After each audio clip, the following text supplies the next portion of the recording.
Rated T.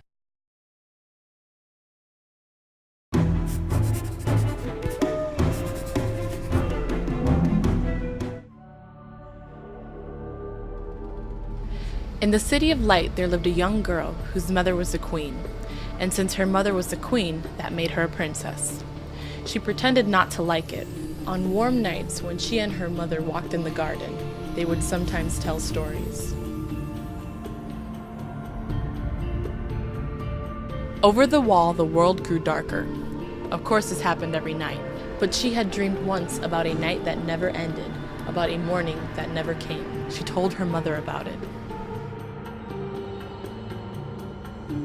"I have had dreams as well," said her mother. "Do you want to tell me, mother?" asked Elika. The queen shook her head.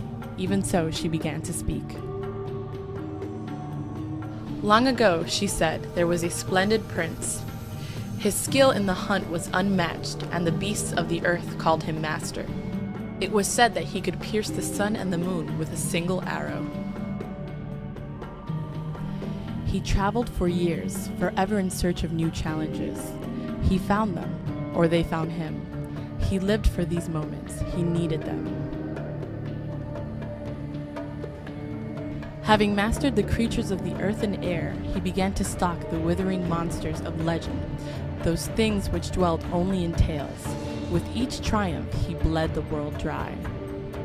Soon, there was nothing left that could stir him. One by one, he sent his servants away. Then, his family. Though he sat on a jade throne in a palace of marble, he lived in exile from the world. He prowled his gardens now, filled as they were with the wild things of the many conquests, a shrine to his dominion over the earth. It exhausted him. There was no pleasure in it.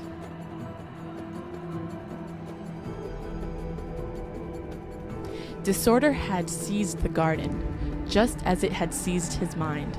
He looked over from the veranda, wondering if he should not step out from it, out into the wind. But there, what was this? A wolf? Nowhere had he seen one such as this, with glinting eyes that whispered of a cunning mind.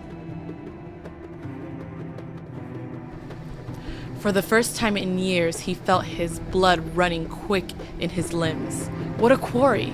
And to think it had been here all along.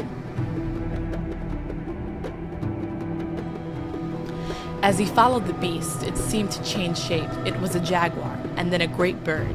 It was a lion. It would leap into the air as a horned gazelle, and then land as a grinning crocodile.